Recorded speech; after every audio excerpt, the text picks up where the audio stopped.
사람을 만나면 벙어리가 되어라. 말 속에는 다리와 날개가 있으며 좋은 말에는 다리가 있고 나쁜 말에는 날개가 있다. 그러니 나쁜 말이 더 빨리 퍼진다. 내 사생활을 쉽게 말하지 않듯 남의 사생활에 대해서도 굳이 알려고 애쓰지 말라는 말이 있습니다. 말을 적게 해서 이득을 얻는 경우는 없지만 말을 많이 해서 손해보는 경우는 많이 있지요. 누군가의 했던 말로 손해보신 경험이 있으신가요?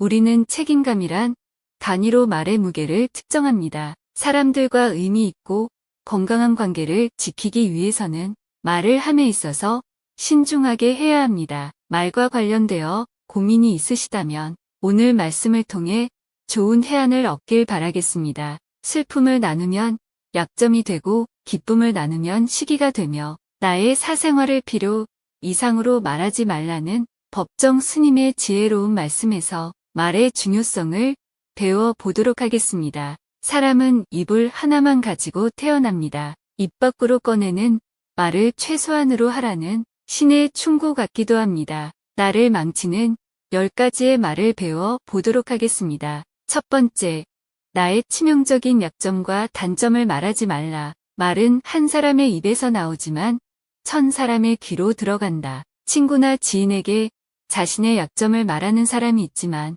하지만 이런 단점을 굳이 말할 필요가 전혀 없습니다. 어쩔 수 없는 상황으로 인해 나의 약점을 남들에게 이야기할 때가 있다면 결코 전부를 드러낼 필요는 없습니다. 들려주어도 괜찮은 말이 있는 반면 때로는 감추는 것이 더 나은 말도 있기 마련입니다. 만약 예상치 못한 상황에서 어떤 말을 해야 할지 판단이 서지 않는다면 일단 기다려야 합니다. 주의 깊게 다른 사람들을 지켜보면서 때를 봐야 합니다. 주변을 관찰하며 공개해도 좋은 말인지 비밀로 해야 하는지 분명해지기 마련입니다. 입의 주인은 그 말을 꼭 꺼내야 하는지 아니면 담아 두어야 하는지 사실 잘 알고 있습니다. 사람이라면 누구나 자신만의 단점을 갖고 있습니다. 나의 약점을 다른 사람들에게 말한다면 우리는 그 사람에게 삶을 저당 잡히는 것이라 말합니다.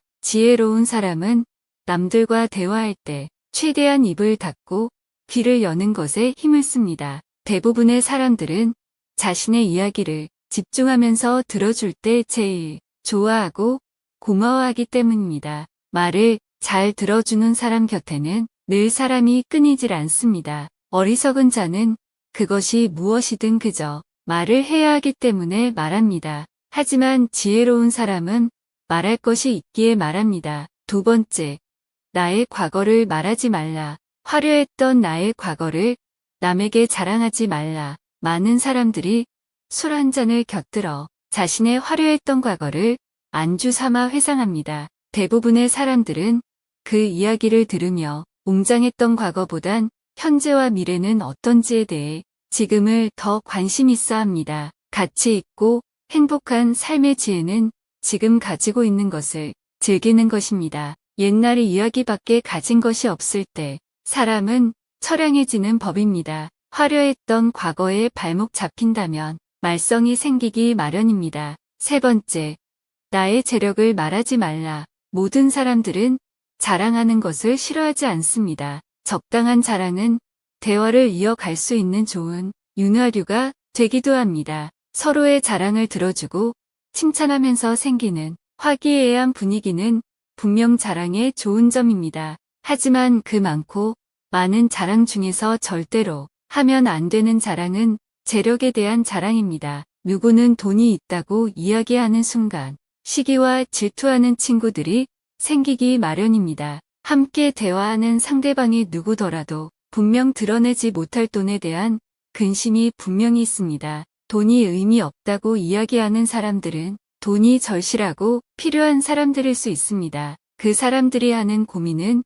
돈으로 살 수 있기 때문입니다. 이야기를 듣는 사람은 기가 죽고 이야기를 꺼낸 사람은 친구와 돈을 잃을 수 있습니다. 폭행은 사람의 신체를 다치게 하고 텅 빈 지갑은 사람의 마음을 다치게 합니다. 돈은 짜디 짠 바닷물과 같아 마실수록 목이 말라 돈을 더 갈구하는 인생을 살게 되며 곧 인생에 크나큰 악영향을 미칠 수 있습니다. 돈 자랑을 하다가 친구가 돈을 빌려달라고 한다거나 혹은 그 상황에서 빌려주지 못한다면 친구와 돈, 둘 다 잃을 수 있습니다. 네 번째, 나의 목표를 말하지 말라. 목적지가 같고 방향이 같으면 길동무가 되는 친구에게 서로를 응원해 주면서 하나의 올바른 목표를 향해 갈 수 있습니다. 하지만 그 방향이 반대라면 목표를 말했을 때 좋은 이야기보다는 나쁜 결과를 우선시로 이야기하는 사람들이 많습니다. 목표를 이야기할 때 응원보다는 질투를 하는 자의 반론을 들을 수 있기 때문입니다. 사공이 많으면 배가 산으로 간다는 옛 조상들의 지혜가 있는데요. 애초부터 가능성을 닫아버리는 비열하고 잔인한 자들을 우리는 피해야 합니다. 야생의 사슴은 초식할 때 늘 호랑이를 경계합니다. 자신보다 뛰어난 사람이 많아지는 것을 경계하는 자들은 주위의 생각보다 쉽게 볼 수 있습니다. 같은 목표를 가진 길동무를 만나지 못한다면 그저 혼자서 목표를 되씹으며 묵묵히 나아가야 합니다. 시작은 반이라는 조상님의 지혜가 있습니다. 시작을 하는 것이 일에 있어서 제일 중요한 부분입니다. 시작하지도 않은 목표라면 남들에게 말하지 않고 자기 자신을 믿으며 우직하게 나아가세요. 다섯 번째, 나만의 철학을 남에게 강요하지 말라. 10명의 사람을 붙잡고 그들의 철학에 대해 물어본다면